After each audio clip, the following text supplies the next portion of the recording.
Hello, hello, ladies and gentlemen. You are listening to the Westcliffe Climb. Joshua Duffy here. Such a blessing to be with you this morning, barely morning, another half hour, technically morning if you are in Central Time.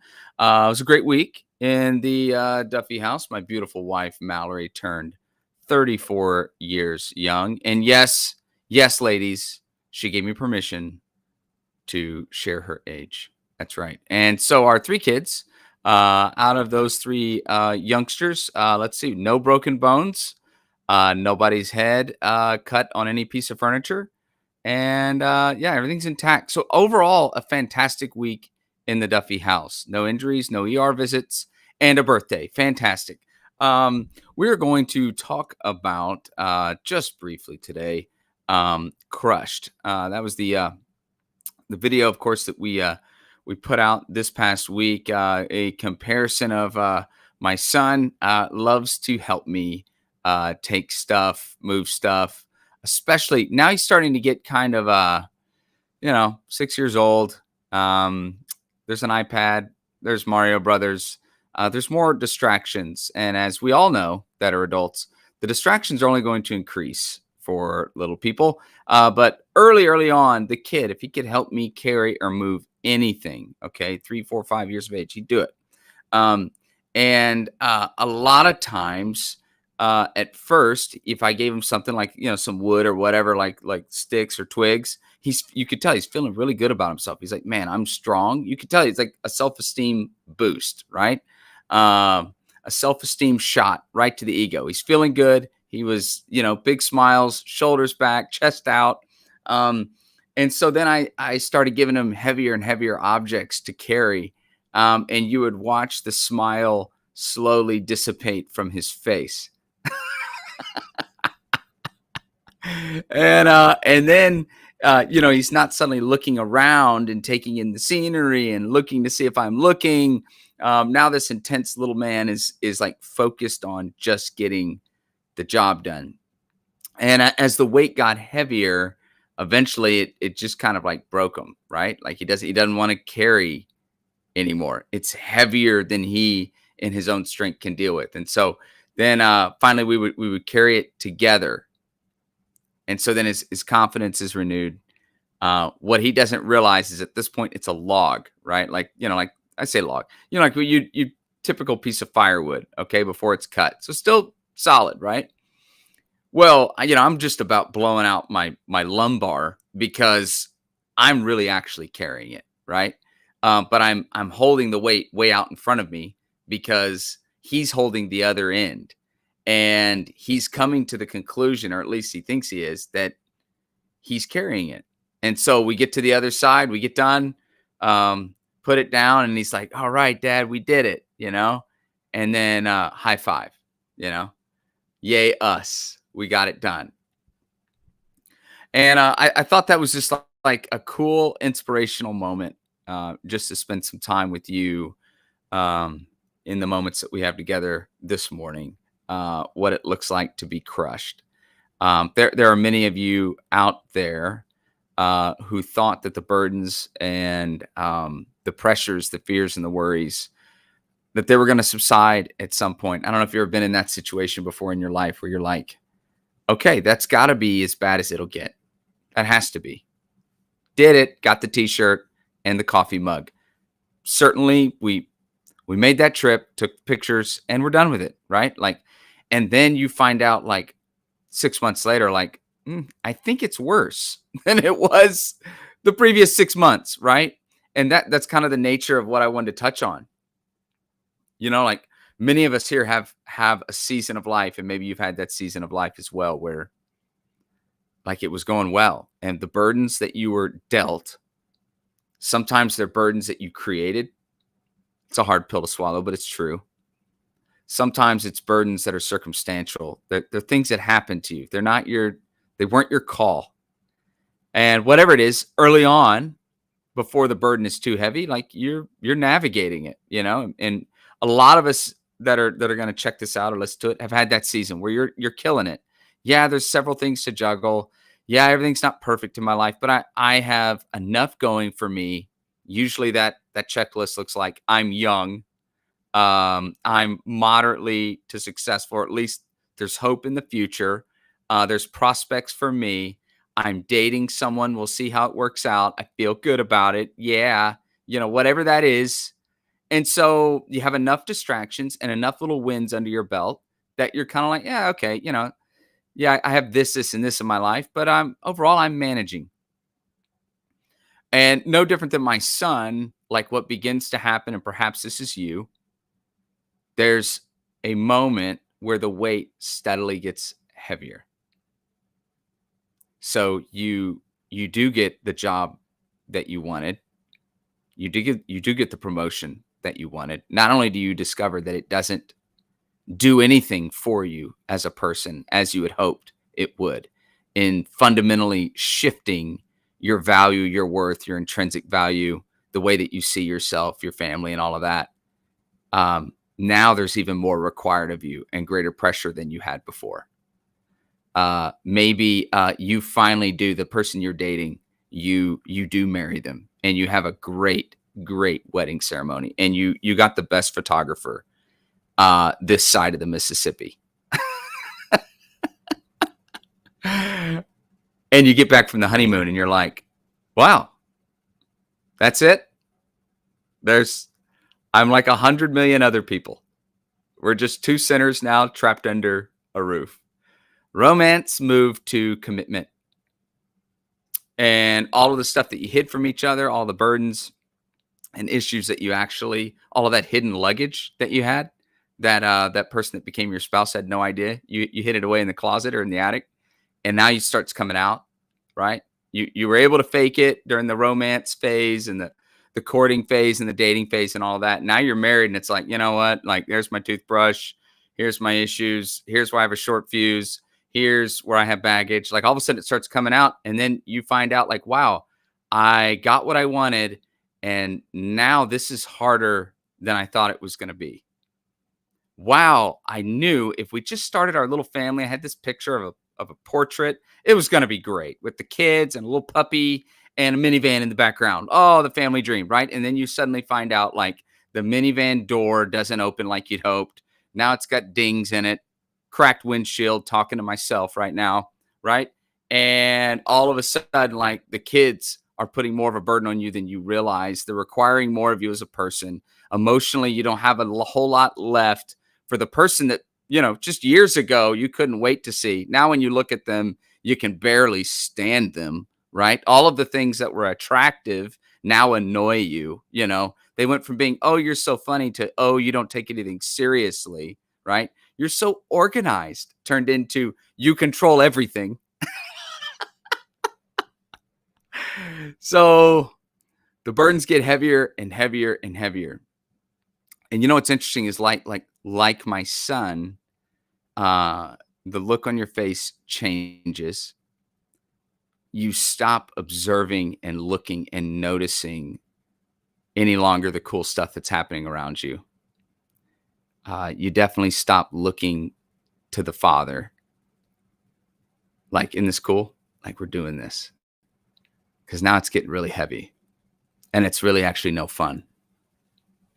And being crushed is like the idea of, like, kind of being turned to powder. Mallory and I talk about this from time to time. Like, God, just make me powder. It's going to be another video we'll do one day. But it's just like that imagery of something being crushed down to a fine powder, And then the Spirit, you think of the Spirit as the wind, can blow and move you anywhere. But you have to be crushed first. That's the thing. Hard, solid object, not necessarily going to go with the wind. But you crush something down to powder, a gentle breeze can come along, the slightest movement, and it'll carry that thing far and wide. But you got to be crushed. And we all have to figure that out first. We all have to get to that place where we've been crushed. Sometimes it's our arrogance that gets in the way. Sometimes it's success. Sometimes we make decisions that don't make any sense whatsoever. Just a shout out to Lamar Kasparis, my bad. We got so distracted by the noise and forget the important aspects of life. Thank you so much, Lamar. Sorry for butchering your last name. Forgive me. It's a good dude. Um, and so you suddenly find yourself in a really tough situation. You know, sin is not logical. That's always one of the most interesting things is when, you know, people tell their testimony and they'll be like, you know, and I was so unhappy. Like, I believe they're unhappy when they say that. I really do. But like when people try to understand why they do the things that they do that are broken and sinful, it's so hard to wrap your brains around it. It really is. It's just not logical. It's about burning it down to burn it down, you know? There are people that will engage in extramarital affairs for the most bizarre reasons. It looks like on the surface, as an example, like they just want to destroy their marriage or whatever. They're falling out of love or whatever. Sometimes people do stuff, crazy stuff, that destroys everything they have. If for no other reason, their mortality is setting in. The fact that it's not going to last forever. The fact that their money didn't do for them what they thought it was going to do. Success didn't do for them. And they're just grasping at straws, hoping that the next fun, whimsical, whatever will fill or sustain them. And this is what happens to all of us. I mean, eventually we're crushed and eventually we're ground down to powder. And you look at the story of the disciples, they had to be mentally, emotionally, physically, and spiritually ground down in order to get it. They had to abandon and had to be torn from everything that they thought was going to sustain them or help them navigate their situation. That's what God was going to have to do. And we talked about this a week or two ago. So, you know, God has to put them in scenarios where they're physically broken, where they're scared within an inch of their life, where their logic isn't working, their previous training isn't working. And he's got to help them resolve the issue within themselves, you know? And that's what you'll start to notice when you're starting to get crushed. You stop observing and looking around like my son and noticing the glory and the splendor and the simple beauty of everything that's happening around you. You can't even appreciate it anymore. Someone can tell you, man, look at that sunset. Isn't that beautiful? And to you, it means nothing because your world's dark, right? And that may be you hearing me, or you may be going into that, or you may have just gotten out of it. But you know what I'm talking about. If that's you, it's suddenly just, none of the things matter. And it's like, my boy, you're not looking around anymore. And you're definitely not looking to the Father, you know? So this is how things kind of begin to escalate and move. And once we're ground down to powder, that's when he steps in and goes, hey man, let me help you carry that burden. Come to me, all you are weary and burdened, and I will give you rest. Cast that stuff on me. Let me have it. And a lot of times we just don't recognize that when we think we're the ones carrying the weight on the other side of that moment when God picks it all up, that's the moment when really he's doing the heavy lifting. That's the beautiful part. And so when we get on the other side of it, don't kid yourself. You didn't suddenly get a B12 shot and that fixed it. You didn't, rightly know that when you reflect and you're on the other side of that hot mess, that dumpster fire that was your world, that you got through it because someone else carried it. And thanks be to God that he did, right? But you get to high five them anyway and go, man, we did it, right? God's like, really?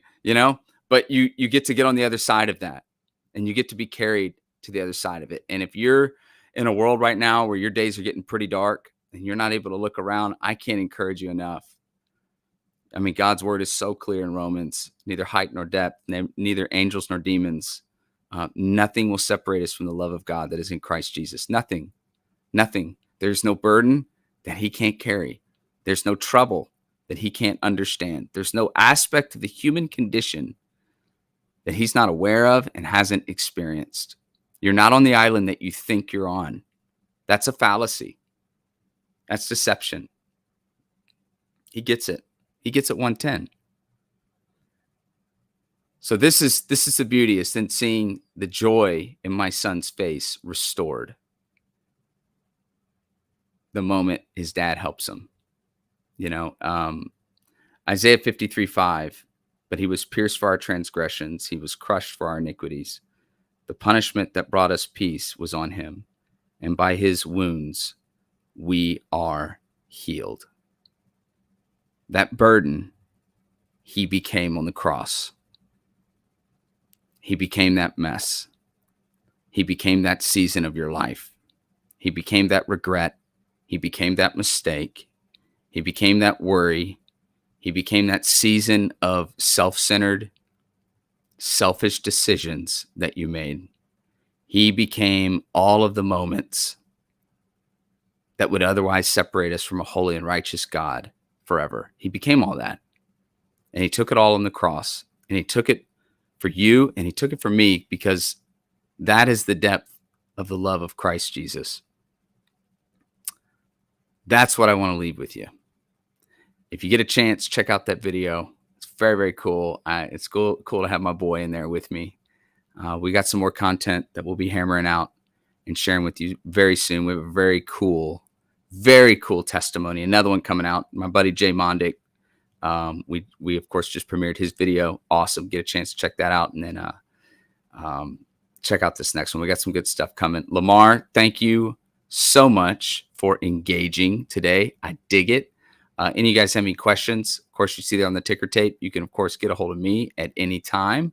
Would love to be able to interact with you, answer your questions, follow up with you as well. Love you guys. Ironically, I am down to 9%, and I have no idea when my battery's going to die. Fun stuff, isn't it? I remembered everything but that. So, love you guys. I will see you next week. Bye.